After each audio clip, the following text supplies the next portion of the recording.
China ends tax breaks on some Taiwanese products. We bring you live coverage on the reaction in Taiwan. Experts expect strokes to become more common in Taiwan as two major risk factors grow in the country. An historic day in U.S. history as Donald Trump becomes the first former president to be convicted of a felony. I'm so pleased that there's finally some accountability for Donald Trump. It's a disgrace. Mr. Trump loves this city. He's a native New Yorker. He doesn't hate this city. He doesn't hate this country. The people that did this hate him. Plus, this Taiwanese weightlifter is getting ready for the Paris Olympics and inspiring young fans along the way.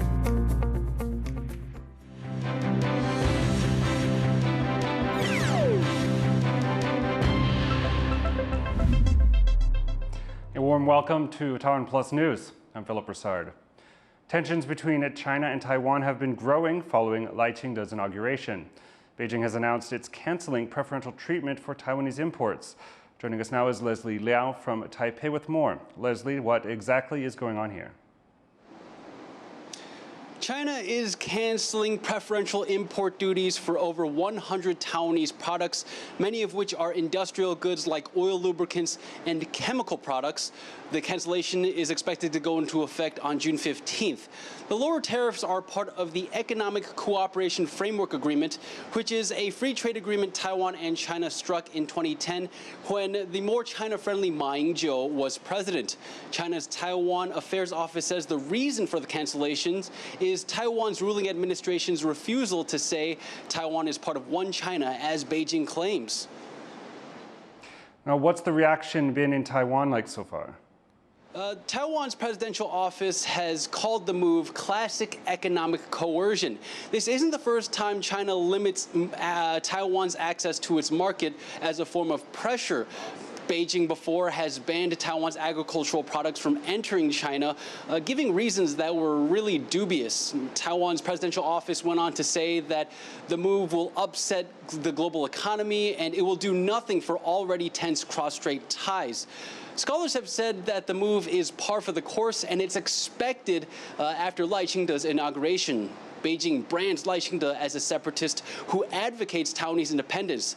But the same scholars also say that China is unlikely to cancel all of the preferential tariffs guaranteed under ECFA. Now, under the agreement, over 500 Taiwanese goods enjoy tariff concessions. On the business end, Taiwan's major petrochemicals company Formosa Plastics Group says that it won't be impacted too much by the cancellation as it's been slowly divesting from China over the past 3 years.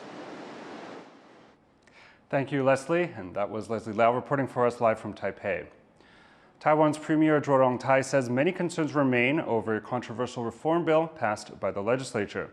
But he says the legislative and executive branches of government could work together to resolve differences. Zhuo says many are worried about the separation of powers and citizens' rights after Taiwan's main opposition parties passed the bill, giving the legislature greater powers to investigate government officials and citizens. It led to scuffles in the legislature and street protests. Now, for more on how and why Taiwan's opposition wants to bring about the legislative reforms, reporter Rick Glowert spoke to political scientist Joseph Tsai. So we've seen big political drama in Taiwan over the last couple of weeks. Could you tell us a bit about what the main opposition parties want to change when it comes to how Taiwan's government is run? Because they passed some reform bills, and some of them are very controversial. Because some parts of the reform bills may be considered unconstitutional. For example, because they try to ask the president has to come to the legislative yuan to give the State of the Union address. It's not a requirement in the Constitution, but they try to put this kind of stuff as a requirement. So this is not constitutional. And the other thing is that they try to encroach the other branch, like control yuan's, the power of investigation. Is there anything about the way Taiwan's government is put together that is kind of unique or different? I'm talking about the control yuan. What function does this play in Taiwan's government? Because we have a very unique system because we are not separation of three powers. We are separation of five powers. According to our constitution, the control yuan is the highest control body of the state and should exercise the powers of impeachment, censure, and audit, that kind of stuff. So we already have that kind of design. The main opposition parties have said that they want to remove the control yuan, one of the branches of Taiwan's government. How hard or easy will it be to do that? If you want to abolish the control yuan, you need to follow the very, very rich constitutional procedure, because the legislative yuan, they have to follow to amend the constitution. It's a very, very high bar, like I say, it's like you need 1/4 of the total members of the legislative yuan to propose that kind of constitutional amendment and passed by at least 3/4 of the members present at the meeting, attended by at least 3/4 of the total members of the legislative yuan. And it's not final yet. You have to get the half of the electors in entire Taiwan. So it's a very, very high threshold. It's a very high bar for any party to pass that kind of constitutional amendments. I wouldn't say it's a non-starter, but it's very, very difficult. It would be a long shot for anybody to pursue that kind of agenda. That was political scientist Joseph Tsai talking to reporter Rick Glauert. Stroke is one of Taiwan's leading killers, taking hundreds of thousands of lives each year. And as John Van Trieste reports, the country's rapidly aging population and the climate crisis mean strokes could become an even bigger public health problem. Every 42 minutes on average, someone in Taiwan dies of a stroke. And some factors that put people at risk are getting worse. Strokes are the 5th leading cause of death in Taiwan. Doctors say there are 8 major risk factors: high blood pressure, diabetes, high cholesterol, irregular heartbeat, and then there's lack of exercise, obesity, smoking, and a family history. 如果你有这8个里面的3个的话，就表示其实真的是要注意了。那这个部分的结果是由脑中风医学会来综合国际上跟台湾的资料所提出的一个方法。But these aren't the only risk factors. The majority of strokes happen in people over 65, and the risk goes up with age. This year, close to 18% of the population is in this age bracket. And with Taiwan on track to become the country with one of the world's lowest fertility rates, that percentage can only rise. Then there is heat. Doctors say hot weather and the dehydration it causes make for another major risk. 因为温度高，我们身上的水分散失，有时候呢，你没有补充水分的话，它血液比较粘稠，可能对于这个血管阻塞呢来讲是比较不利。And Taiwan is only going to get hotter as the years pass. Early in April, the Environment and Science Ministries warned that the country could see summer temperatures for 7 months of the year if nothing is done about global carbon emissions. With these risk factors getting worse, doctors say it's crucial to be alert to signs of a stroke and to mitigate the other risk factors before it's too late. Klein Wang and John Van Trieste for TaiwanPlus. Former U.S. President Donald Trump has been found guilty on all 34 charges in his so-called hush money trial. It's the first time in U.S. history that a former president has been convicted of a crime. Rosie Greninger reports. Go to jail! Go to jail! Crowds erupt into applause, cheers, and jeers as the verdict in former U.S. President Donald Trump's hush money trial is revealed outside a Manhattan court. Yeah, lock him up. A New York jury found him guilty of all 34 counts of falsifying business records to illegally influence the 2016 election. Those records involve hush money payments to Stormy Daniels, an adult film actor. The ruling makes Donald Trump the first US president in history to be convicted of felony crimes. Speaking outside the courthouse, Trump maintained his innocence. This was a disgrace. This was a rigged trial by a conflicted judge who was corrupt. It's a rigged trial, a disgrace. But the real verdict is going to be November 5th by the people. And they know what happened here, and everybody knows what happened here. He is expected to appeal the verdict. The decision came after less than 12 hours of deliberation from the jury of 12 New Yorkers. The charges carry up to 4 years behind bars, though prosecutors have not yet said whether they intend to seek jail time. Trump could instead face a period of house arrest, probation, or community service. But the conviction and even a prison sentence would not bar Trump from continuing his pursuit of the presidency in the United States' upcoming election. And voters on the streets of New York had mixed reactions to the trial's outcome. I'm so pleased that there's finally some accountability for Donald Trump. Yeah, he's evaded the law for many years, decades, and it's finally caught up to him. And also, we're fighting for democracy here. This was an election interference case. I feel I'm not even worried about it because the truth always comes out, right? The truth's going to come out, so I'm not even worried about it. Even if Trump goes to jail, gets out, or gets bail, or whatever, we're all going to vote for Trump still. The ruling also set off a political firestorm in Washington. Republicans furiously criticized the verdict as a miscarriage of justice, while the Biden campaign appealed to voters in a statement, saying the only way to keep Donald Trump out of the Oval Office is at the ballot box. But despite Trump refusing to admit guilt, this conviction could have a large impact on voters' choice and the outcome of the election. But this has been this is a jury of your peers. This is kind of the essence of the American legal system. So I think it's without a doubt much harder to campaign as a former president, a presidential candidate who has a criminal conviction. Donald Trump will face sentencing on July 11th, just days before the Republican Party is scheduled to formally nominate him for president ahead of the election on November 5th. But now American voters are left grappling with a difficult choice: whether they are comfortable with putting a convicted felon who tried to corrupt a previous election at the helm once again. Dolphine Chen and Rosie Greninger for TaiwanPlus. With the Olympics just a few months away, Taiwanese weightlifter Fan Wanling is getting ready to pull some serious weight. But when she grabs the barbell in Paris, she'll also be shouldering the hopes of her nation. Sandy Chi reports.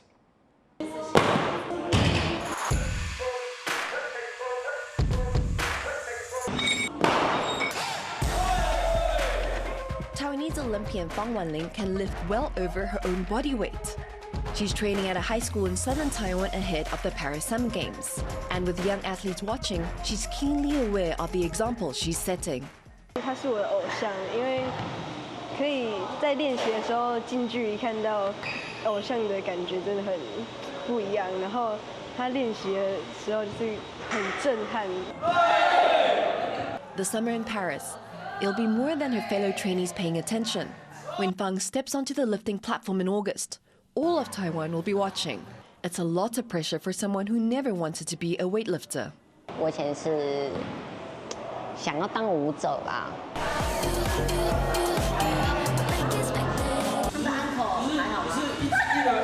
It was a dream she gave up for the prize money she could win by weightlifting. Fang is a member of Taiwan's indigenous Dou community. She grew up in poverty in a single-parent household in the mountains of Jiayi in southern Taiwan. When her athleticism caught the attention of strength coaches at age 13, she pursued weightlifting to provide for her mother.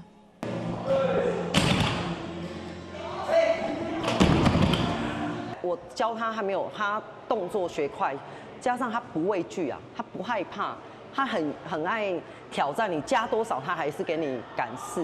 跟上哦。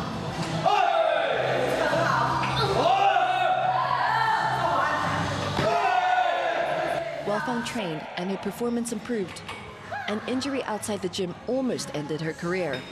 At age 18, just before her first Asian Games in 2018, Fang was in a scooter accident, which almost snapped her knee ligament.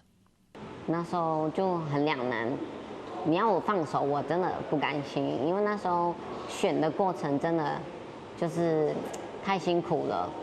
我不想要对不起，就这6年来就是这么期待这一场比赛的我。Fan continued to live through her injury, and it took a toll on her body.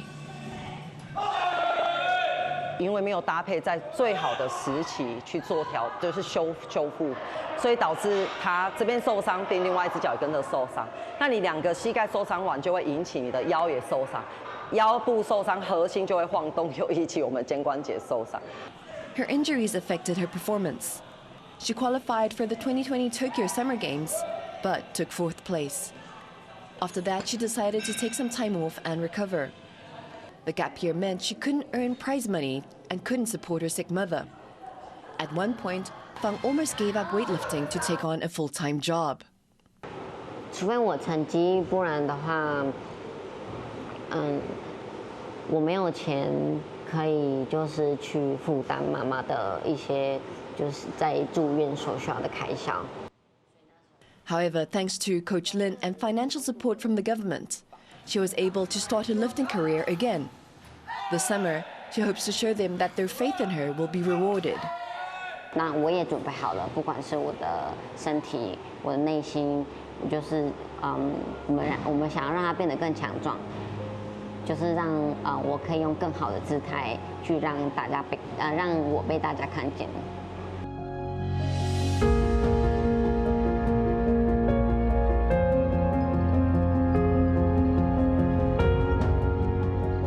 With just a few months left before the Summer Olympics, Fang is training relentlessly. When she grabs a bar, clinches, then explodes in Paris, she'll be shouldering the expectations of the country and her fans. Howard Zhang, Leslie Liao, and Sandy Chi for TaiwanPlus. Stay tuned to TaiwanPlus. Coming up after the break, Taiwan's National Palace Museum is planning for its centennial anniversary next year. We trace the institute's complicated history.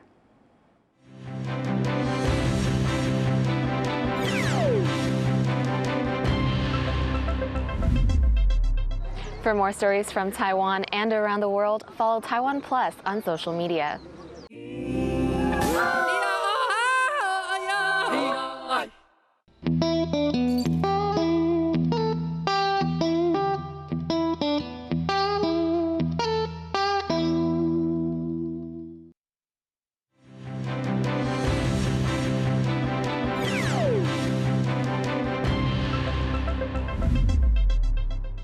Welcome back. You're watching TaiwanPlus News. North Korean leader Kim Jong-un has overseen a rocket drill on the country's eastern coast. Photos released by North Korean state media show 18 ballistic missiles being fired. The missiles are capable of mounting nuclear warheads, and state media say the drill was meant to show the country's readiness to launch a preemptive strike on South Korea. This drill follows a failed spy satellite launch by North Korea earlier this week, and Pyongyang sending balloons carrying trash across the border into the south. Defense chiefs from the U.S. and China have met on the sidelines of the Shangri-La Dialogue in Singapore. The event will see security officials and representatives from more than 40 countries gather this weekend for the 3-day defense summit. The meeting will also see Ferdinand Marcos Jr. deliver the first ever keynote speech by a Philippine president at the event.